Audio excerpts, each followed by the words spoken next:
Indian national Congress, Mallikarjun खड़गे साहब, श्रीमती सोनिया गांधी, श्रीमती प्रियंका गांधी, श्री राहुल गांधी, जननायक Rahul Gandhi, Indian national Congress, भारतीय राष्ट्रीय कांग्रेस।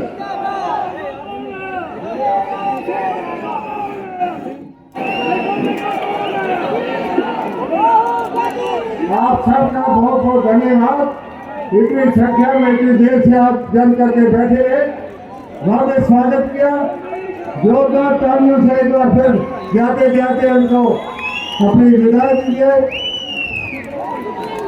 बहुत बहुत शुक्रिया सारी भीड़ का।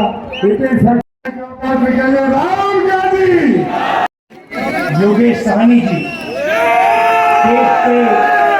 कांग्रेस पार्टी के सीनियर नेता, गठबंधन के नेता, भाइयों बहनों, अंबानी की जगह है, अदानी की जगह है, मगर आपकी भी जगह है। यह नहीं होगा कि भैया उनको सब कुछ दे दिया और जम्मू कश्मीर के लोग देखते रह गए। पीओके से रेफ्यूजीज आए, उनसे मनमोहन सिंह जी ने वायदा किया, वो वायदा पूरा किया जाएगा। सॉरी, कश्मीरी पंडित से जो मनमोहन सिंह जी ने वायदा किया था, वो वायदा पूरा किया जाएगा। और जो हमारे रेफ्यूजीज हैं, जो पाकिस्तान ऑक्यूपाइड जेएनके से आए, 2014 में जो उनको वायदा किया गया था फाइनेंशियल पैकेज का, वो भी हम पूरा करके दिखाएंगे। ये जो स्मार्ट मीटर लगा रखे हैं, ये जो नरेंद्र मोदी जी की टेक्नोलॉजी है, इसको हम यहां से हटा देंगे, ये हमें नहीं चाहिए। और जो पंजाबी है, इसको हम ऑफिशियल लैंग्वेज बना देंगे। मगर मेन बात मैं आपसे कहना चाहता हूं कि देखिए, एक तरफ हिंदुस्तान के प्रधानमंत्री हैं,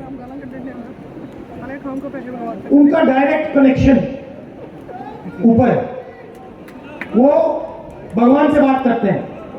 सुबह उठते हैं, वो कहते हैं कि भैया मैं नॉन बायोलॉजिकल हूं, आप लोग बायोलॉजिकल हो, नरेंद्र मोदी नॉन बायोलॉजिकल है, वो इंसान नहीं है, वो डायरेक्ट भगवान से कनेक्शन लेता है। सुबह भगवान उनसे कहते हैं क्या करना है, वो करते हैं। हम इंसान हैं, जहां भी जरूरत हो, रेफ्यूजीज के मामले में हो, स्टेटहुड के मामले में हो, स्मॉल मीडियम बिजनेस के मामले में हो, जहां भी आप मुझे ऑर्डर करोगे, जो भी आपका हुक्म होगा, मैं आपके लिए वहां कर दूंगा। और नमस्कार, कैसे हैं आप लोग? मुंह कैसा है आपका? मुंह बढ़िया है?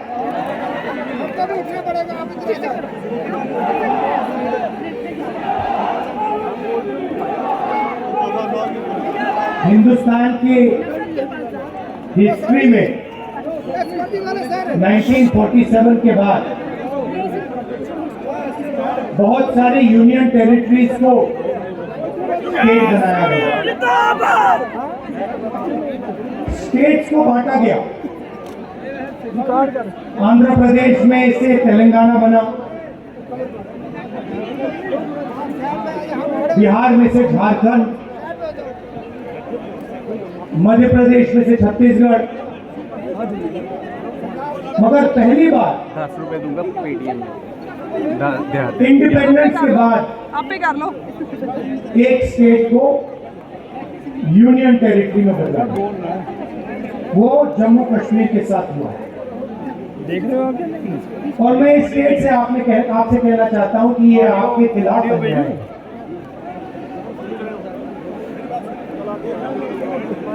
आपका लोकतांत्रिक हक आपसे छीन लिया गया और आज जम्मू कश्मीर के लोग नहीं चलाते हैं।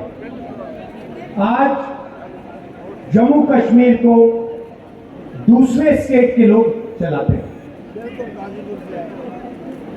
हमने सोचा था कि चुनाव से पहले आपको स्टेटहुड वापस मिल जाए, और सही तरीका वही था। सही तरीका था कि पहले स्टेटहुड दो और उसके बाद चुनाव कराओ। अब ठीक है, पहले चुनाव करा दिया, मगर हम चाहते हैं कि जल्दी से जल्दी आपका जो लोकतांत्रिक हक है, जम्मू कश्मीर का जो स्टेटहुड है, वो आपको वापस मिले।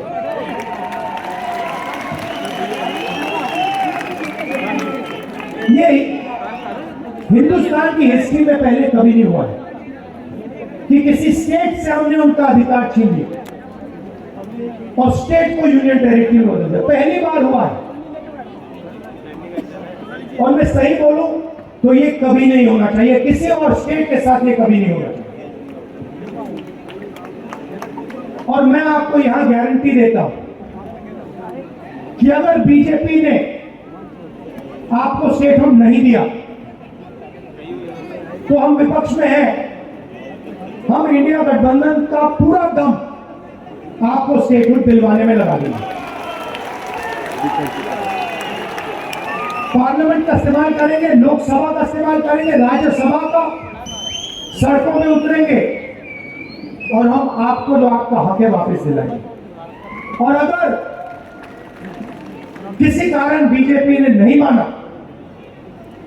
तो फिर हम पहला काम, जैसे ही इंडिया गठबंधन की सरकार बनेगी, जो बनने जा रही है, पहला काम हम जम्मू और कश्मीर के लोगों को स्टेटहुड देने का करेंगे, क्योंकि ये आपका हक है, ये आपका फ्यूचर है। इसके बिना आप आगे बढ़ ही नहीं सकते। जम्मू कश्मीर का आप सपना देख ही नहीं सकते।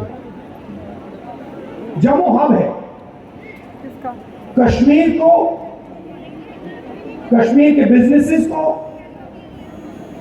कश्मीर के प्रोडक्शन को बाकी हिंदुस्तान से जोड़ता है। सेंट्रल हब है ये। और इस हब का जो काम था उसको इन लोगों ने खत्म कर दिया है। इसका जो रोल था उसको इन लोगों ने खत्म कर दिया है। जम्मू के जो छोटे बिजनेसेस थे, मीडियम साइज बिजनेसेस थे, एंटरप्रेन्योर्स थे, इनकी रीढ़ की हड्डी बीजेपी की सरकार ने और यहां के लेफ्टिनेंट गवर्नर ने तोड़ दी। नतीजा यह है कि जम्मू कश्मीर के लोगों को, युवाओं को रोजगार नहीं मिल सकता। आप कुछ भी कर लो, जब तक जम्मू कश्मीर के स्मॉल और मीडियम बिजनेसेस अपने पैरों पर नहीं खड़े होंगे, तब तक इस प्रदेश में, इस यूनियन टेरिटरी में रोजगार नहीं मिल सकता। आप कुछ भी कर लो, जब तक लेफ्टिनेंट गवर्नर है तब तक बाहर के लोगों को फायदा मिलेगा, सारे के सारे कॉन्ट्रैक्ट्स उनको जाएंगे, और जो जम्मू की जनता है, कश्मीर की जनता है, उनको परे कर दिया जाए। ये रियलिटी है। और एक कारण भी है कि आपसे स्टेटहुड छीना गया, कि वो चाहते हैं कि जम्मू कश्मीर को जम्मू कश्मीर के लोग ना चलाएं, बाहर के लोग चलाएं, लेफ्टिनेंट गवर्नर के माध्यम से काम हो, और जम्मू कश्मीर की जनता की जो प्रॉस्पेरिटी है वो खत्म हो जाए। ये आक्रमण जो जम्मू कश्मीर में स्मॉल और मीडियम बिजनेस पे हुआ है, ये बाकी देश में भी हुआ है। पूरी सरकार अदानी अंबानी जैसे अरबपतियों के लिए चलती है।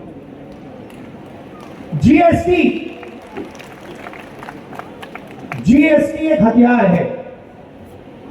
जम्मू के एंटरप्रेन्योर्स, जम्मू के स्मॉल और मीडियम बिजनेसेस पर आक्रमण करने का हथियार।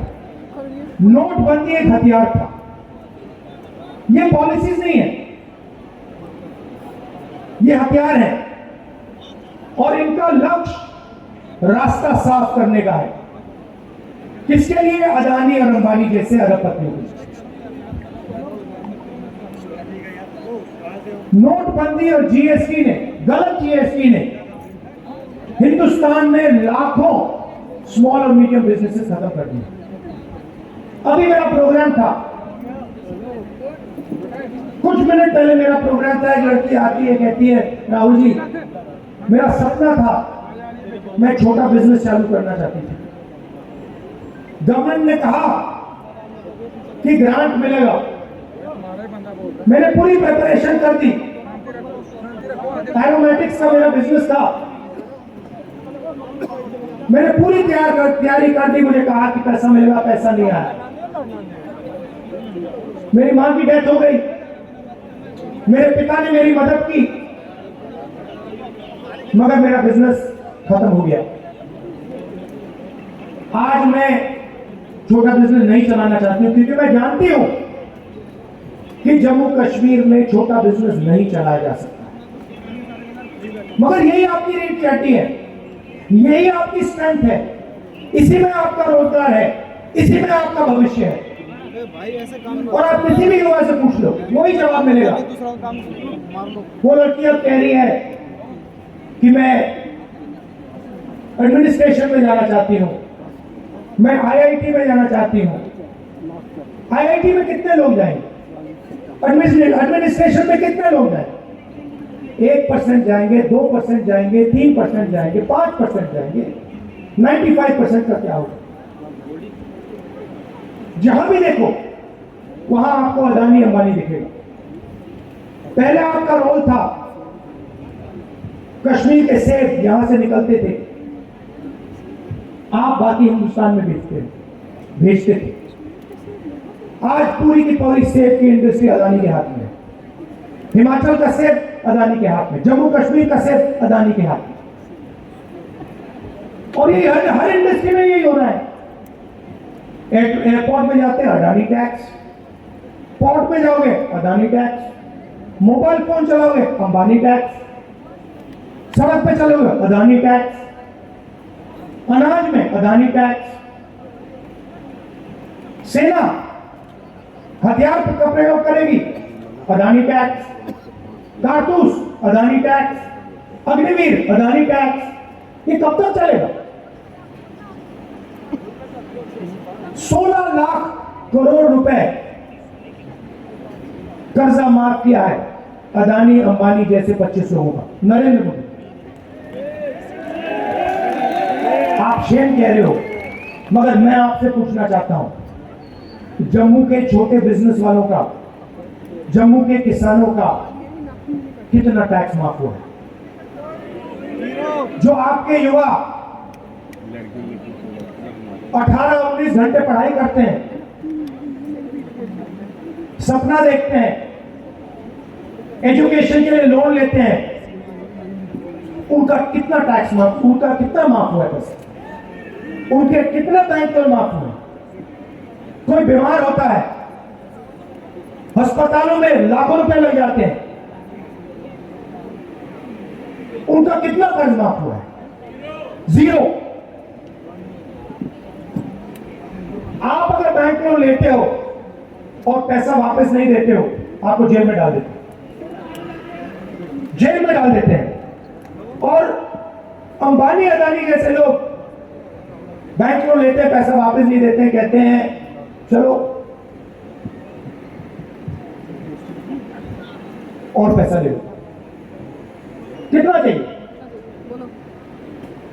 1000 करोड़, 2000 करोड़, 50,000 करोड़, 1 लाख करोड़, जितना चाहिए ले लो, जो करना है करो, जो इंडस्ट्री खरीदनी है खरीदो।